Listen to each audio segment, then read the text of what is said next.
அவர்கள் உடல்ல இருக்கக்கூடிய வாதம் கட்டுப்படும் போது மலச்சிக்கல் சார்ந்த சிரமங்களும் சரி, அதே போல அவர்களுக்கு ஏற்படக்கூடிய சிறுநீர் மண்டலம் சார்ந்த கற்களும் சரி, இனிப்பு சுவை, புளிப்பு சுவை, உப்பு சுவை, கார சுவை, இது 4 சுவைகளும் அவங்களுக்கு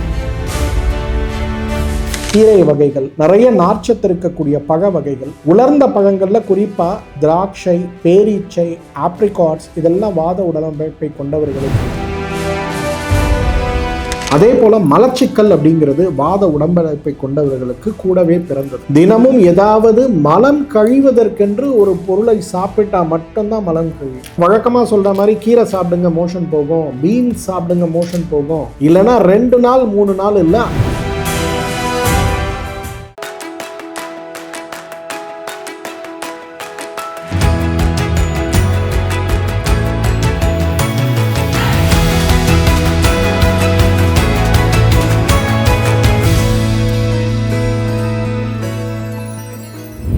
யூடியூப் நேயர்கள் அனைவருக்கும் உங்களுடைய வெல்னஸ் குருஜியுடைய அன்பான வணக்கங்கள்.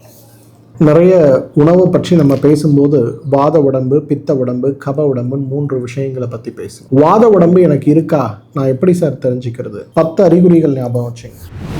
முதலாவது, வாத உடம்பு கொண்டவர்கள் எப்பொழுதுமே எலும்பும் தோலுமாகத்தான் இருப்பாங்க. அவங்க 3 வேளை அசைவ உணவு, 3 வேளை இனிப்பு, 3 வேளை நெய் உணவு சாப்பிட்டாலும் அவங்களுடைய உடல் எப்படி இருக்கும்னா ஒல்லியாக தான் இருக்கும். இன்னைக்கு யாரெல்லாம் எடை போட முடியலன்னு கவலையில் கஷ்டப்பட்டுட்டு இருக்காங்களோ அவங்க எல்லாரும் வாத உடம்பை சார்ந்தவங்க தான். 2வது, வாத உடம்பை சார்ந்தவர்கள் நடுத்தர உயரத்தோடு இருப்பாங்க. ரொம்ப ஹைட்டாகவும் இருக்க மாட்டாங்க, குள்ளமாகவும் இருக்க மாட்டாங்க, நடுத்தர உயரத்தில் இருப்பாங்க. வாத உடம்புக்காரங்க உட்கார்றாங்க, நடக்கிறாங்க, கையை மடக்கிறாங்கன்னா கடன்னு அந்த மெட்டி உடையிறத நம்ம பார்க்கணும். கையை இப்படி பண்ணாலே டக்கு டக்கு டக்குன்னு சத்தம் கேட்கும். நிறைய பேர் நம்ம பார்த்துருப்போம், அவங்க சும்மா நடந்தாலே அங்கங்கே டக்கு டக்கு டக்குன்னு அந்த மூட்டுகளில் வரக்கூடிய சத்தத்தை நம்ம பார்க்க முடியும். இது வாத உடம்பை கொண்டவர்களுக்கு மட்டும்தான் சாத்தியமா இருக்கும். வாத உடலமைப்பை கொண்டவர்களுக்கு விஷம அக்னின்னு சொல்லக்கூடிய பசி இருக்கும். அவங்களுக்கு ஒரு வேளை நல்லா சாப்பிடுவாங்க, அடுத்த வேளை பார்த்தா பசியே இருக்காது, திருப்பி அடுத்த வேளை நல்லா சாப்பிடுவாங்க. இல்லை ஒரு நாள் ஃபுல்லாக பசியே இருக்காது, இன்னொரு நாள் பார்த்தா 3 வேளை அல்ல 6 வேளை அவங்களால நல்லா சாப்பிட முடியுங்கிற ஒரு நிலை. இதுக்கு விஷமா அக்னின்னு பேர். இது வாத உடம்புக்காரங்களுக்கு உள்ள ஒரு பொது குணம். அதே போல மலச்சிக்கல் அப்படிங்கிறது வாத உடம்பமைப்பை கொண்டவர்களுக்கு கூடவே பிறந்தது. உங்க மலச்சிக்கல் அப்படிங்கிறது பார்த்தீங்கன்னா தினமும் ஏதாவது மலம் கழிவதற்கென்று ஒரு பொருளை சாப்பிட்டா மட்டும்தான் மலம் கழியும். வழக்கமா சொல்ற மாதிரி கீரை சாப்பிடுங்க மோஷன் போகும், பீன்ஸ் சாப்பிடுங்க மோஷன் போகும், போகவே போகாது. டெய்லி ஒரு மலமிளக்கி, ஒரு சஜோலக்ஸ் மாத்திரையோ, ஒரு அசோகேர் சூரணத்தையோ சாப்பிட்டா தான் காலையில் அவங்களுக்கு மோஷன் போகுமே தவிர, இல்லைன்னா 2 நாள் 3 நாள் இல்லை 5 நாள் ஆனாலுமே அவங்களுக்கு மலம் போகவே போகாது.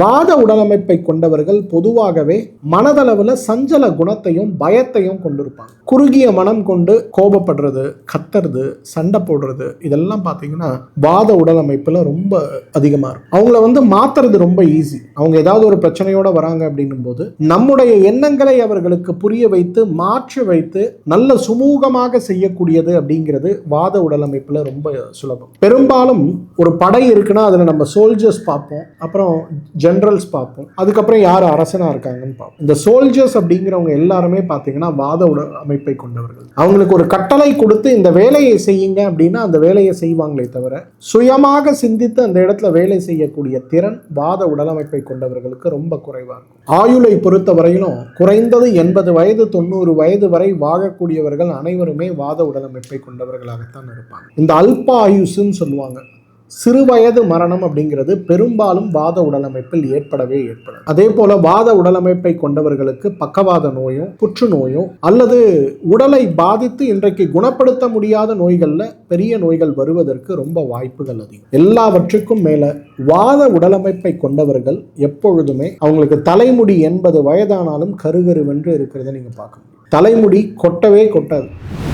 இது வாத உடலமைப்பை கொண்டவர்களுக்கு இருக்கக்கூடிய 10 குணங்கள் நம்ம சொல்லலாம். பொதுவாக வாத உடலமைப்பை கொண்டிருப்பவர்கள் எண்ணெய் தன்மையோடு கொழுப்பு தன்மையோடு இருக்கக்கூடிய உணவுகளை சாப்பிடுவது அப்படிங்கிறது ரொம்ப ரொம்ப அவசியம். அவர்கள் உடல்ல இருக்கக்கூடிய வாதம் கட்டுப்படும் போது மலச்சிக்கல் சார்ந்த சிரமங்களும் சரி, அதே போல அவர்களுக்கு ஏற்படக்கூடிய சிறுநீர் மண்டலம் சார்ந்த கற்களும் சரி. ஆனால் வாத உடலமைப்பை கொண்டவர்களுக்கு சிறுநீரக கற்களும் குடல் இறக்கம் சார்ந்த நோய்களும் மூல நோயும் நிச்சயமாக இருக்கிறத நம்ம பார்க்க முடியும். இதெல்லாம் நல்லா வேகமாக குறையிறத அப்படிங்கிறத நம்ம பார்க்கலாம். இனிப்பு சுவை, புளிப்பு சுவை, உப்பு சுவை, கார சுவை, இது 4 சுவைகளும் அவங்களுக்கு ஃபேவரட்டாக இருக்கும். இன்ஃபேக்ட் அவங்களுக்கு இந்த உணவுகள் ஹெல்த்தியும் கூட. இந்த வாத உடலமைப்பை கொண்டவர்களுக்கு நல்ல காரமாக ஒரு காரக்குழம்பு நீங்கள் கொடுத்தீங்கன்னா கூட மற்றவங்கள்லாம் சாப்பிடும்போது கண்கள்ல இருந்து கண்ணீர் வரும். ஆனால் அந்த வாத உடலமைப்பை சார்ந்தவர்களுக்கு அவ்வளவு அழகாக ரசித்து ருசித்து அந்த காரத்தை சாப்பிடுவாங்க. அவங்களுக்கு அந்த சுவை மேலே அவ்வளவு பிரியம், அவ்வளவு சுவையையும் தாங்கக்கூடிய சக்தி வாத உடலமைப்பை கொண்டவர்களுக்கு இருக்கும். கீரை வகைகள், நிறைய நார்ச்சத்து இருக்கக்கூடிய பழ வகைகள், உலர்ந்த பழங்களில் குறிப்பாக திராட்சை, பேரீச்சை, ஆப்ரிகாட்ஸ், இதெல்லாம் வாத உடலமைப்பை கொண்டவர்களுக்கு மிகச்சிறந்த மருந்துன்னு சொல்லலாம். முந்திரியே வாத உடலமைப்பை கொண்டவர்களுக்கு ஒரு பிடித்த உணவாக இருக்கும். யாருக்கெல்லாம் முந்திரியில் செய்யக்கூடிய இனிப்புகள் பிடிக்குதோ நீங்கள் நினச்சிக்கணும், நீங்கள்லாம் வாத உடலமைப்பை சார்ந்தவர்கள் அப்படிங்கிறது. வாத உடலமைப்பை கொண்டவர்களுக்கு வேகமாக சாப்பிடுகின்ற குணம் இருக்கிறதுனால, மென்று சாப்பிடக்கூடிய அந்த குணம் இல்லாமல் இருக்கிறதுனால அவர்களுக்கு செரிமான மண்டல நோய்கள் அதிகமாக வருங்கிறதுனால பழச்சாறுகள் அவர்களுக்கு நல்ல உதவி செய்யும். சூப்புகள் அவர்களுக்கு நல்ல உதவி செய்யும். தினமும் உணவுல ஒரு கரண்டி நெய் போட்டு சாப்பிடுவது கூட அவர்களுக்கு மிகப்பெரிய அளவில் உதவி செய்யறதை நம்ம பார்க்கணும். ஸோ நீங்க வாத உடலமைப்பை கொண்டவர்களாக இருந்தா தினசரி உங்களுடைய உணவு விஷமாக்னின்னு சொல்லக்கூடிய அடிக்கடி பசிக்கக்கூடிய ஒரு சூழல் இருக்கிறதுனால காலை உணவு, இரவு உணவு நன்றாக வேக வைத்த உணவுகளை எடுத்துங்க. மதிய உணவுகள்ல பயறு வகைகளையும் பழங்களையும் எடுத்துக்கொள்ள முடியுமான்னு பாருங்க. எக்காரணத்தை கொண்டும் கசப்பு சுவை இருக்கக்கூடிய, துவர்ப்பு சுவை இருக்கக்கூடிய உணவுகளை வாத உடம்புக்காரர்கள் தயவு செய்து எடுக்காதீங்க. ஏதோ ஒரு நாள் நம்ம சாப்பிட்றோம், உடலுக்கு தொந்தரவு கிடையாது. ஆனால் அடிக்கடி நம்ம சாப்பிட ஆரம்பிச்சோம்னா உடல் மிகப்பெரிய அளவில் பாதிப்பு அடைந்து விடுவதை நம்ம பார்க்க முடியும். ஸோ இந்த விஷயங்களில் கொஞ்சம் கவனமாக இருந்தாலே வாத உடலமைப்பை கொண்டவர்கள் ஆரோக்கியமான ஒரு நல்வாழ்வை வாழ முடியும். இது எல்லாத்துக்கும் மேலே வாத உடலமைப்பை கொண்டவர்கள் வாரத்திற்கு ஒரு முறை அல்ல, இருமுறை அல்ல, தினசரி உடல் முழுவதும் எண்ணெய் பூசி குளிக்கக்கூடிய ஒரு பழக்கத்தையும், வாரத்தில் 2 நாள் தலைக்கு மட்டும் எண்ணெய் வைத்து குளிக்கக்கூடிய ஒரு பழக்கத்தையும் வைத்துக் கொண்டாலே உடல் ஆரோக்கியமாக இருப்பது மட்டுமல்ல, உடல் சார்ந்த நோய்களற்ற, வயது சார்ந்த நோய்களற்ற, காலநிலை மாற்றங்கள் சார்ந்த நோய்களற்ற ஒரு ஆரோக்கியமான வாழ்க்கை வாழ முடியும். வாத உடம்பு அப்படின்றது சந்தேகம் இருக்கா? இந்த வீடியோவோட கமெண்ட்ஸில் உங்களோட கேள்விகள் ஏதாவது இருந்தால் கேளுங்க. எனக்கு நேரம் கிடைக்கும் போது அதற்கான பதில் என்னங்கிறத நான் உங்களுக்கு எழுத முயற்சி செய்கிறேன். மீண்டும் மற்றொரு நிகழ்ச்சியில் உங்களை சந்திக்கிறேன். அதுவரை உங்களிடமிருந்து விடைபெறுவது உங்களுடைய வெல்னஸ் குருஜி. நன்றி, வணக்கம். பித்த உடலமைப்பை கொண்டவர்கள் அனைவருமே பார்த்தீங்கன்னா கொஞ்சம் கருமை நிறமான உடலமைப்பை கொண்டவர்களாக இருப்பாங்க. பார்க்கும் போதே கருமை நிறமாக இருந்தாலும் கலையாக இருக்கக்கூடிய அழகான உடலமைப்பையும் முக அமைப்பையும் கொண்டிருப்பாங்க. இன்னைக்கு நம்ம நடிகை சரிதா அவர்களை நம்ம சொல்லலாம். நிறம் வேறு மாதிரி இருந்தாலும் கூட அவ்வளவு அழகான ஒரு சிரிப்பு முகத்தை கொண்டிருப்பவர் அவர் அப்படிங்கிறது நம்ம எல்லாருக்கும் தெரியும் இல்லையா? அவங்க பித்த உடலமைப்பை கொண்டவர்கள்.